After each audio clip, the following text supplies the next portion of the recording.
Hello, yes, we are really doing this. We are going to be ranking all of the Iron Maiden albums. And I can't believe I'm actually doing this because I never thought in a million years I would listen to Iron Maiden, let alone their entire freaking discography. But here we are. A few months ago, I went down this whole journey of I'm going to listen to every single Iron Maiden album front to back multiple times, get it down pat, 17 studio albums starting all the way back in 1980. And here we are in the month of August 2026. I finished Senjutsu just this past week. I have a lot on my mind about every single album I've listened to.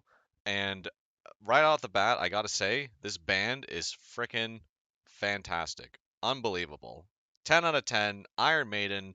I mean, I'm preaching to the choir, I'm sure, about how good of a band these guys are, having been around for 50 years, more or less, roughly. Well, I mean, they're calling it a 50-year anniversary, even though, like, I think Iron Maiden 1 started in 1980, but I think they were a band before that. And even just learning about the history of everything, the history of the music, the history of the members that kind of came and went over the course of the band's life until how they are now in present day, it is a freaking journey. It is so much history and so much um, that you learn about from just how they influence the music industry and the influences they took and all the things that they did. It's just crazy. So I found this tier list for the entire Iron Maiden album discography that includes Senjutsu. I don't particularly like how this was set up because whoever made it seems to have included a tier for not listened to. Um, but I'm gonna have to scrap that because I definitely have listened to all of these. I'm gonna shuffle everybody down here, kind of similar to how I did my Rush tier list. I will break these down into different sections, and I will have S and S plus because this band is so good that like you need to have multiple S tier or S tiers, I should say. Like with how good the music is, there really is no bad Iron Maiden album, I think, despite what some people might say. Approaching everything with an open mind, you really get so much variation of music from this band. So, right off the bat, I'm going to start with ranking in order from release date. We're going to start with Iron Maiden 1 and move all the way through the 80s to the 90s to the 2000s, and then finish off on Senjutsu. And some things might change, relatively speaking. I don't really know if I'm going to want to move things up or down, but it'll kind of just be relative to itself, and then we'll just go from there. So, Iron Maiden 1, uh, the studio album, I feel like it'll either be an A or B tier for me. I'm not quite sure. But I'm a lot more, I guess, warm towards this album than I was to Rush's first studio album, because I've always kind of been a bit harsh on that. But this, for a first time studio album, holy crap! I didn't even know who Paul Diano was until I listened to this, and it is absolutely, absolutely fantastic. So many classics on this one album. You got Prowler, Remember Tomorrow, Running Free, Phantom of the Opera, and then Transylvania as the instrumental, Strange World, Charlotte the Harlot, and then Iron Maiden, which is kind of just like a concert staple. And man, it is fantastic. The Spotify version that I listened to didn't actually include another hidden song on this track called Sanctuary, which is also really good. But man, just the sound, the crunch, the rawness of the guitars and Paul's voice, it just works so freaking well for so many songs.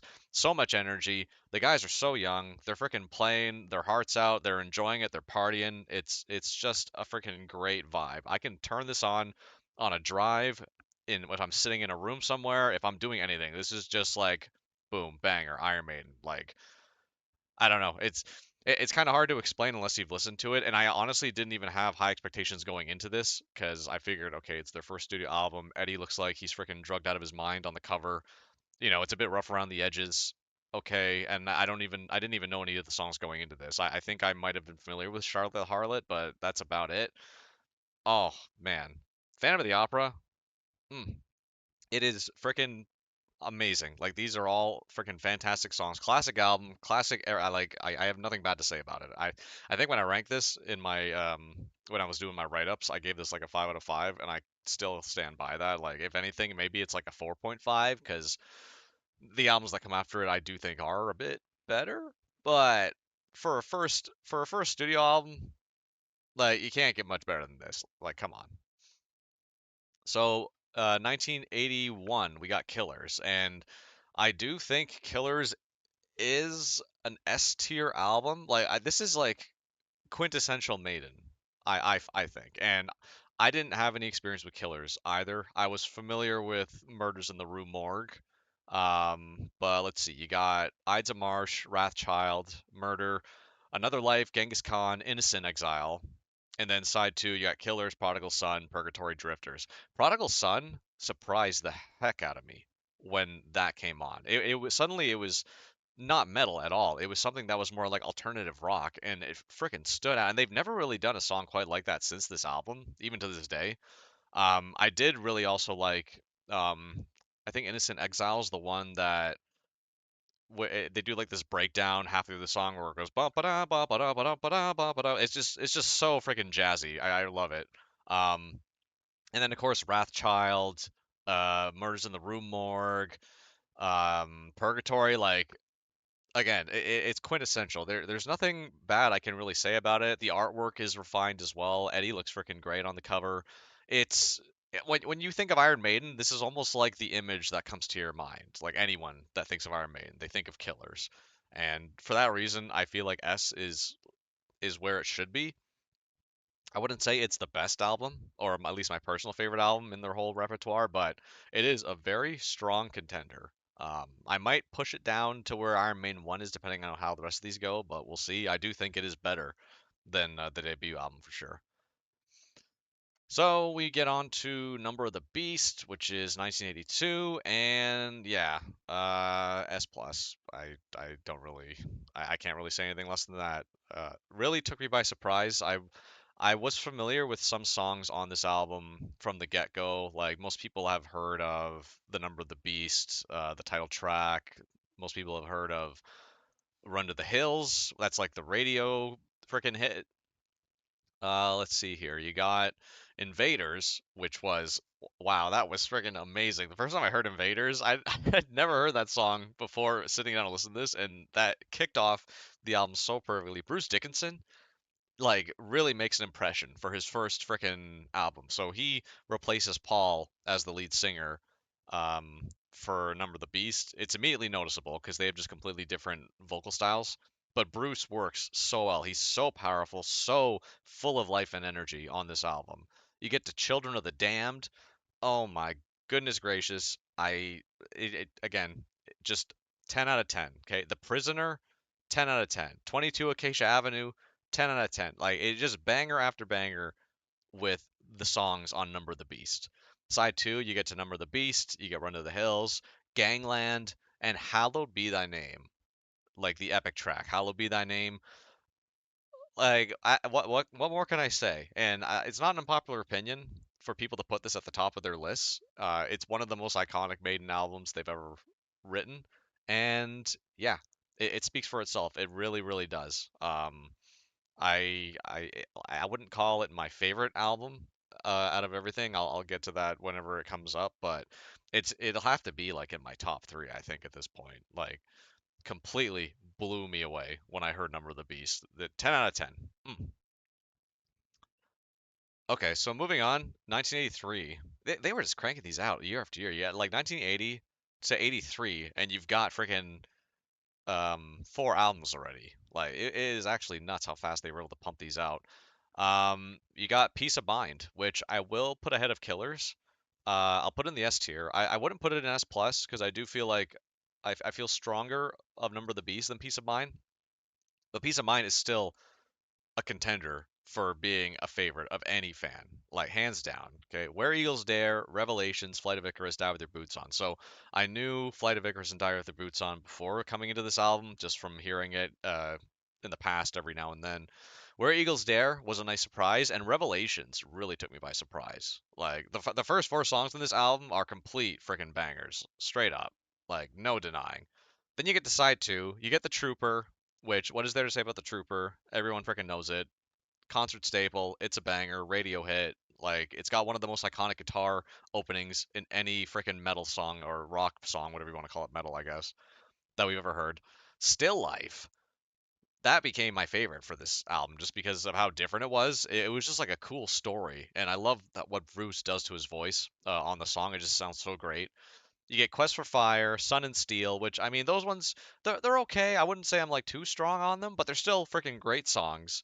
And then To Tame a Land, what like a perfect little bow on top of the freaking on this album. Like you can't go wrong. You really can't go wrong. And I know I'm glazing the hell or glazing the hell out of the band at this point right out of the gate. And I thought something was off about it when I started reviewing these and listening to them. I'm just like, man, like all of these are just 5 out of 5. Like surely like it can't all be good, and trust me, it's not all good. Like once you get more towards into the 90s, we'll talk about this more, but right now they're in their frickin' the golden age, as some fans call it, the golden era of Iron Maiden, 1980 all the way to 1989 or 1990 around there, where it was just album after album after album being released, and every freaking album was a hit.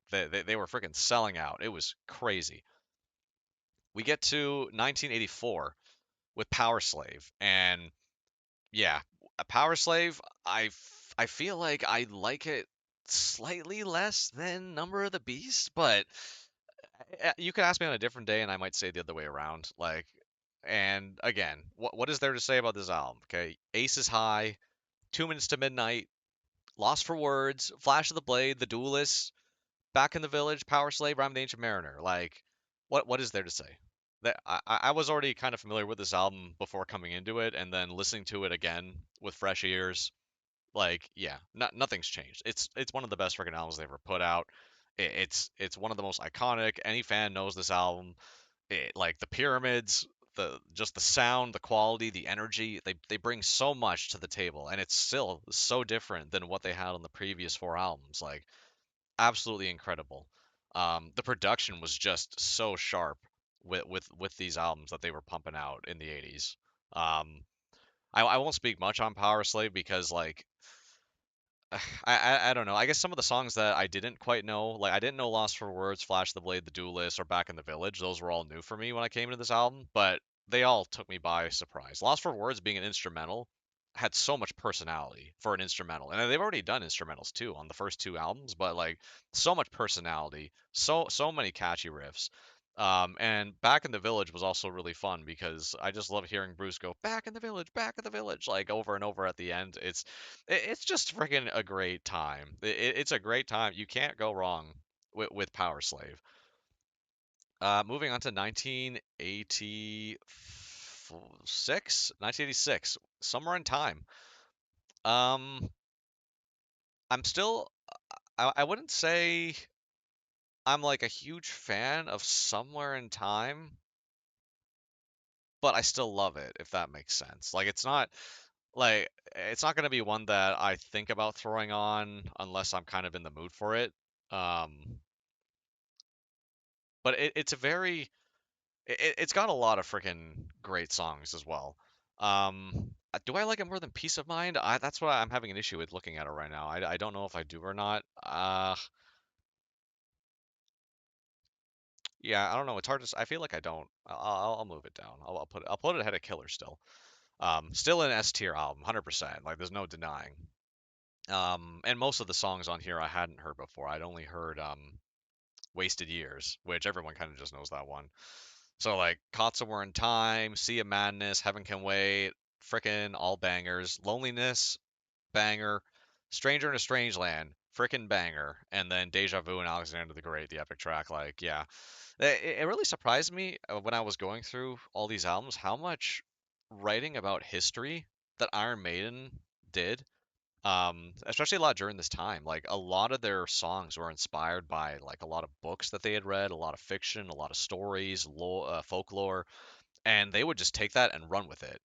And that would be like the moral or the story they were trying to tell through like the lyrics, and then sometimes they would use the guitars to kind of help paint the story with certain sounds. But it was just it was so clever how they did it, and you could see with each, especially after Bruce Dickinson joined after like A Number of the Beast, how each of the albums evolved on the other.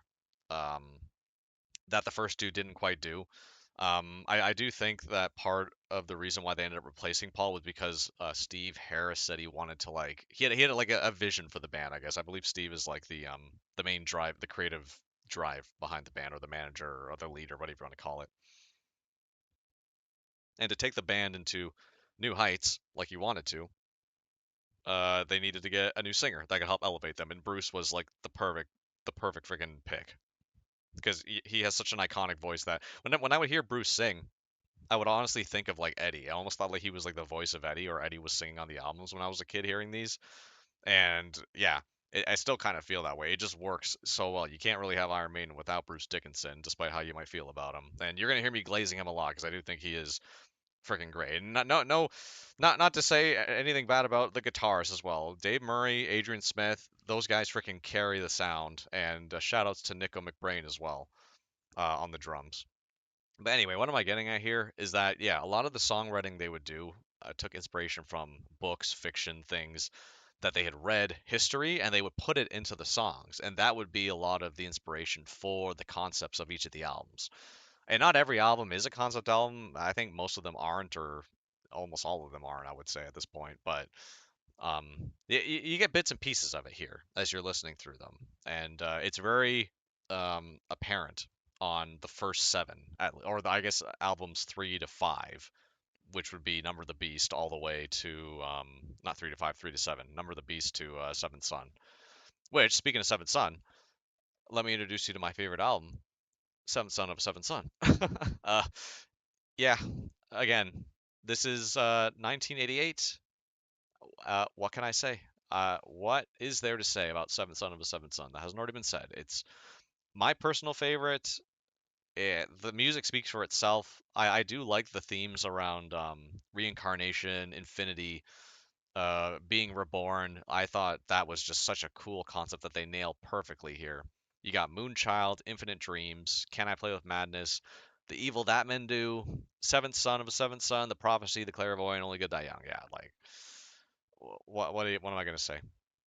I will say that when I was a kid, when I heard "Can I play with madness," I used to think he was saying "Can I play with matches?" or "Cannot play with matches" or something like that. Which I don't know, just the things that you hear, you know. But every song is a freaking banger, and so many of these are classic Iron Maidens. Like there's favorite songs on here from every fan, hands down. And the artwork with Eddie floating in like the ice with the freaking heart or whatever the heck, his head's on fire, it's just so cool. It's so like surreal. It's dreamlike.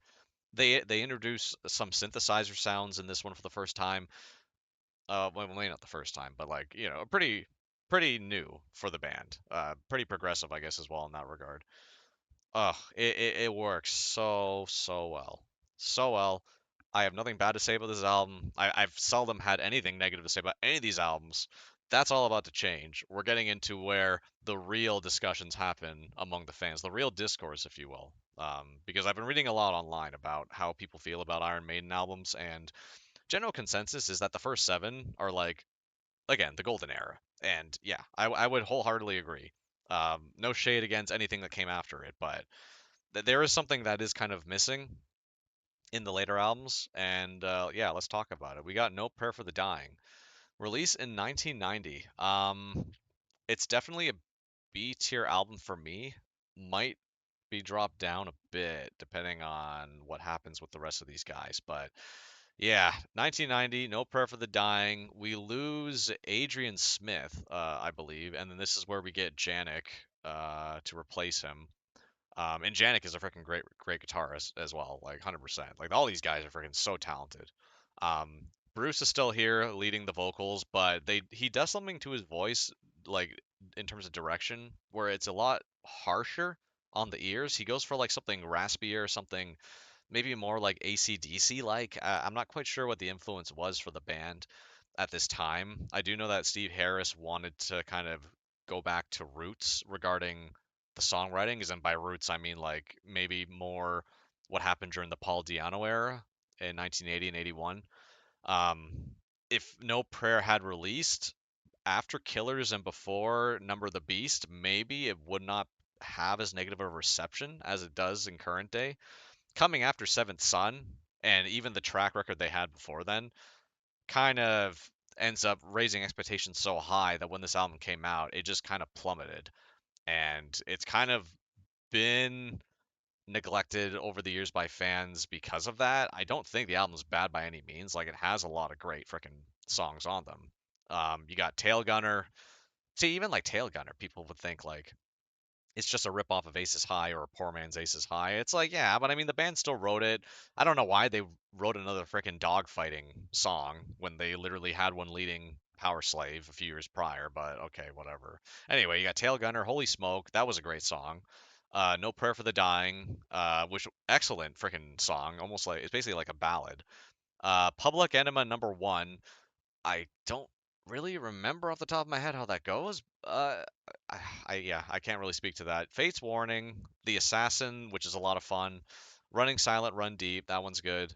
Hooks and You, I really enjoy as well. And then the single Bring Your Daughter to the Slaughter, which apparently was written for like some Nightmare on Elm Street film at the time. I don't know. And then the final track, Mother Russia, is also kind of like a hidden gem, I think. I think the album is honestly kind of fun. Like, if you just like shut your brain off and just throw it on, it has a lot of fun moments. Maybe some of the stuff that they wrote here was inspired by certain writing or fiction. Like, I don't know. I do know some of the songs were written in response to certain critical reception they received, like Holy Smoke. Um, but yeah, it's definitely like a drop in quality coming off of Seventh Son, which is unfortunate because I do think the album art is cool. I do like some of the songs, but yeah, going back to roots is definitely what they did here, and it almost feels like detrimental. Um, because I don't know, it doesn't really add or build anything. I guess it kind of just shows like, yeah, we already know you guys can do this kind of music.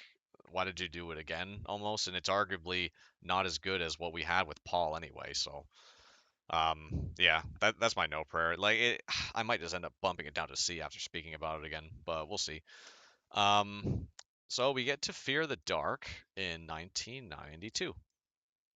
Um, which, yeah, I am not strong on Fear the Dark either. I wouldn't put it in the same tier as Iron Maiden 1 for sure.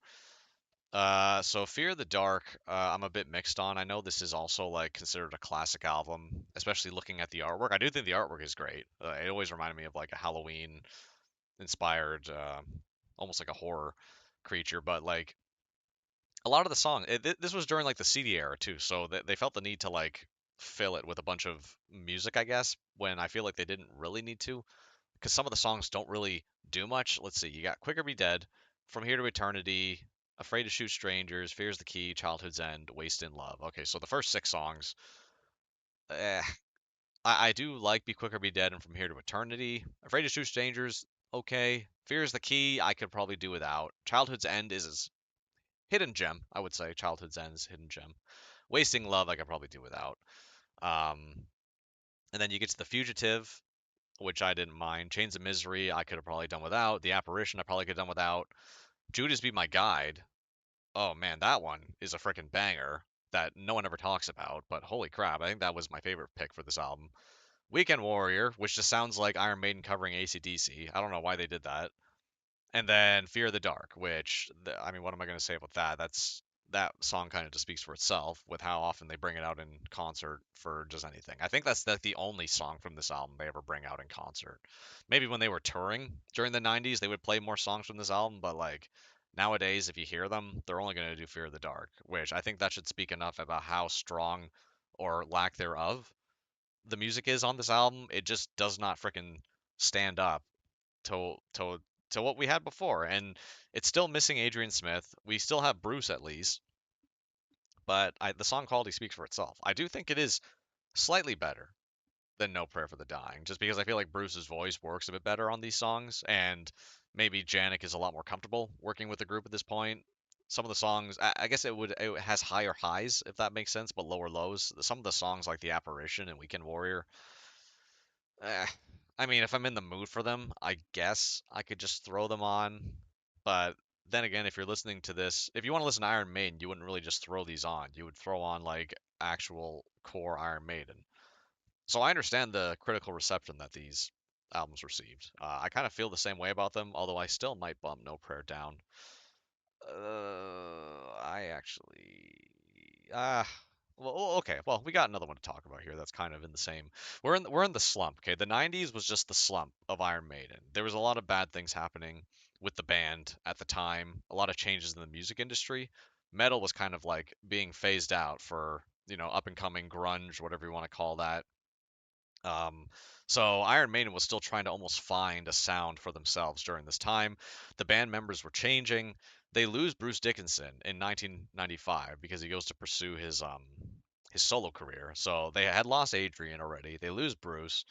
What do they get? They get Blaze Bayley on the X Factor. And I'm not too harsh on X Factor. There's a lot of fans that will write off the Blaze Bayley albums as not true Iron Maiden or not real. That's kind of what down here when this said you didn't listen to it. I commonly saw X Factor and Virtual Eleven down here for a lot of people.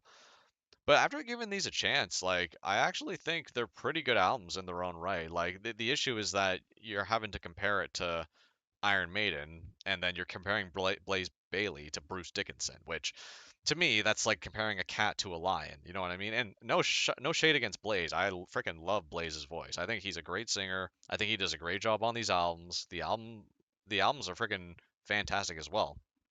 Um, Steve Harris was also going through a hard time at this point. I believe either it was like he was going through a divorce or his father passed away or something like that. So you can feel it when you listen to the X Factor. You can feel the dark vibes, the negativity emanating through most of the songs. It has a sound unlike anything else in any of the Iron Maiden albums. There's like a darkness that you could only really get from a '90s album in here, and I think that's why it appeals to me so much because I kind of do like a bit of that darkness that the '90s had with some of the albums, some of the music. Um, you get Sign of the Cross, which is fantastic. 10 out of 10 song on Sign of the Cross. The only weird thing is how they front loaded the album with this when it's like a 13-minute, 11-minute song. Usually you'd see that at the end, but maybe it was the right idea because it's probably the most remembered song from this album. Lord of the Flies, banger. Man on the Edge, banger. Fortunes of War, bit repetitive, nothing really too fancy, but I didn't really mind it. Look for the Truth, I did like. I think Blaze's voice really works for it. The Aftermath, I don't even freaking remember. Judgment of Heaven, I'd have to listen to it again. Blood on the World's Hands, eh, I don't know. Yeah, like it kind of like falls off on the second half for me at least. The Edge of Darkness, 2 a.m. I do like The Unbeliever to wrap up the album. I think that's good, but yeah, I wouldn't say that this is an album that I can really just throw on anytime. I'd have to be in a certain mood for it, maybe a certain moody mood, if you will. Would I say it's worse than Fear the Dark? Probably, but it's definitely a contender with No Prayer. I don't know which one I dislike more. I'll keep No Prayer in the same tier as X Factor, I suppose. Let's see. We go on to 1998 with the release of Virtual 11. Um, yeah, I don't feel bad putting this one at the bottom, and it will probably likely be at the bottom of this list, I'm thinking. And again, I don't even dislike this album. I just think it almost doesn't feel like it has a purpose or like a meaning. It kind of just exists. And I think that's kind of the issue. Like at this point, Blaze is a lot more comfortable singing with the band, and you can tell because they lead off with Future Real, which is like one of the singles and is a great song. You get into Angel and the Gambler, which can be a bit long and repetitive. Lightning Strikes Twice, pretty good. The Klansman, really good song. Two Worlds Collide, okay. The Educated Fool, I did like. And then Don't Look to the Eyes of the Stranger, really great, but also suffers from the same problem that some of these songs that they would do for some reason just are repetitive and just drag on and on and on. And Don't Look to the Eyes of a Stranger is also one of them. But I do like what they're doing with it. I think it's just a fun, great song all around. And then Como Estás Amigo is just a banger. So I do think it's all around good, but I feel like it's definitely less purposeful than what we had before this. So I would probably keep this one beneath the X Factor for sure. Even though I guess it does have a bit more positivity to it. It's a bit more bumping in a lot of areas. Um, Yeah, that's about all I can say for a Virtual 11. Even the album cover, I'm not really too fond on. Although I do like the analogy to like this kid being trapped into virtual reality. I feel like the album art in itself has aged well regarding the message, at least. So when we enter the 2000s, Bruce Dickinson and Adrian Smith both come back. Blaze is replaced. Iron Maiden is now 6 members. They got 3 guitarists, and they release the frickin' banger of an album that is Brave New World, which I will put ahead of Iron Maiden 1. And I honestly want to put it up where the S tier albums are. I feel like I could actually do that. You know what? I'll put it in the S tier. Um, better than Killers? Maybe. I'll keep it there. Um, yeah. I mean, what is there to say? I mean, I guess not everyone's a fan of this album, but I personally think it's one of the best albums they ever put out, especially given that it was a reunion album. You get The Wicker Man, Ghost of Navigator, Brave New World, Blood Brothers, The Mercenary, and then Dream of Mirrors, Fallen Angel, Nomad, Out of the Silent Planet, and Thin Line. Yeah, like it's just especially for the CD era, like it's like the perfect length, perfect theming, and I find that the thin line between love and hate kind of wraps up perfectly the whole story of Iron Maiden at this point. Like I know there's more albums, but when you take like the 1980 album, go on the journey all the way through the 90s, ending on the 2000s at the thin line, it's almost like the band came back together. There was all this like forgiveness, feeling bad, they wanted to do good, and it became like a happy ending almost. Um, and I feel like that's what that song is emblematic of in their careers. Is whenever I listen to this album. And then like Wicker Man, Ghost of Navigator, Brave New World, like all freaking bangers. Blood Brothers banger. Like yeah, I'm just gonna reread the whole freaking list because it's all banger. The Mercenary, Dream of Mirrors, Fallen Angel, yeah, banger. Out of Silent Planet, Nomad, banger. Like yeah, I don't know. I can't really rank this any lower than an S tier album. I think putting it beneath Killers is the right move though, because yeah, I don't know. Killers has just aged really freaking well despite the time it came out, I think. So yeah, I'll keep it there. So we get on to 2003's Dance of Death, um, which is kind of a hidden gem of an album, I think. Would I put it I think I would put it beneath Iron Maiden 1. Let's see here. I feel like altogether it doesn't have as strong of a track list. You get The Wildest Dreams, Rainmaker, that was really good. Friggin' Rainmaker. No More Lies, Montsegur, Dance of Death, fantastic. Frickin' title track. Gates of Tomorrow, New Frontier. I don't really remember those two that well, but then you get to Passchendaele, and that frickin' I guess Passchendaele kind of carries a lot of what's going on this album. Face in the Sand, Age of Innocence, which I don't know. It has a bit of a poppy feel to it, but I don't mind it. I actually didn't mind that one. And then Journeyman, which is a great freaking acoustic song to round off the whole album. So overall, I thought it was freaking cool, and I actually don't mind the album art either because I mean I know that it's like ugly 3D render, but to me that it's just iconic in terms of the or it kind of represents like that early 3D animation era that we were all going through with the computer graphics and stuff. And I don't know, I think it kind of just works like that, and it's a bit nostalgic in that regard. So I'm not gonna knock it for that. I feel like putting it beneath Iron Maiden 1 makes sense. Um, yeah, I'm pretty good with that. So we get to 2006, Matter of Life and Death. Um, I think I would put that ahead of Iron Maiden 1, honestly. It's a very strong album for 2006. Like, it's a very war themed album. You got Different Worlds, These Colors Don't Run, Brighter Than a Thousand Suns, The Pilgrim, The Longest Day, Out of the Shadows, The Reincarnation of Benjamin Brieg, For the Greater Good of God, Lord of Light, and The Legacy. Yeah, it's a bit of a lengthy album. Bit of a dark album as well, I would say, because there are a lot of analogies to war and destruction and things like that.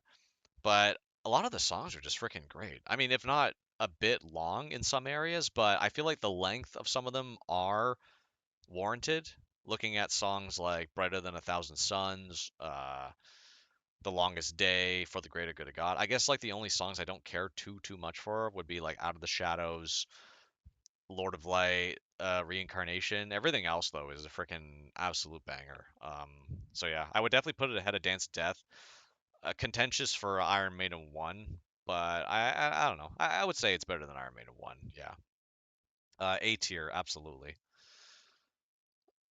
Um, so 2010 we get The Final Frontier, and this one I am very like, ugh, am I really gonna put it below X Factor? I don't know. Like I really do not care much for this album. Let me look at what the freaking track list is here. So I gave this one. I really did try with this one. Like I gave it so many like runs just to listen to.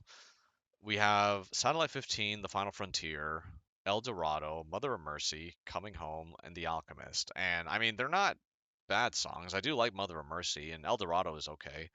I do think it's weird how the opening song takes a while to get started. Like it takes like 4 minutes almost before the actual song starts, which I thought was a weird decision. Um, Coming Home is okay, and The Alchemist I don't mind too much either. And then what? You Isle of Avalon, Starblind. Starblind, I feel like it could be like way shorter for what it's trying to do. Talisman is okay. Man Who Would Be King, I don't even really remember. And then When the Wild Wind Blows. Okay, so Wild Wind Blows is fantastic. I mean, is it enough to save the album though? I don't know. It is a really good song though. I mean, it's right up there with Sign of the Cross, I would think. Virtual Eleven doesn't really have any iconic song to me except for like The Klansman, I guess. Uh, I would probably put it ahead of no, I would put it ahead of No Prayer for sure. Um, yeah, definitely ahead of No Prayer, but beneath Fear of the Dark, I think is pretty fair. Um, yeah, it's just I don't know. I really don't get this album. I tried so many times. The sound just does not work for me. It's a bit long. I feel like it's not an unpopular opinion to have that thought about this album. And I feel like the last three albums they ever put out kind of suffer from the same thing in that regard. For some reason, Matter of Life and Death didn't have it as bad as Final Frontier and the ones that came after, but it's pretty noticeable here. Um, and for that reason, I think I do want to keep it beneath Fear of the Dark. Which, yeah, I guess Fear of the Dark almost becomes like the benchmark for what I consider to be like good Iron Maiden. And yeah, anything below that, I probably wouldn't waste my time on.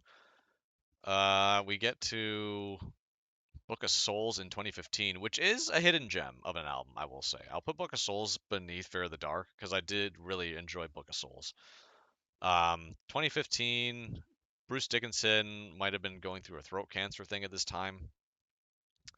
It's the longest album they ever put out. You get If Eternity Should Fail, which is a great leading track, if not a bit long. Speed of Light, fantastic. The Great Unknown, that one's all right. And then The Red and the Black, friggin' fantastic. Like, absolutely fantastic.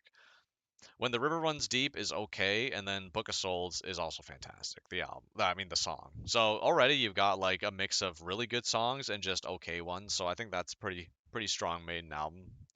Death or Glory, I really enjoyed. Shadows of the Valley became a favorite of mine.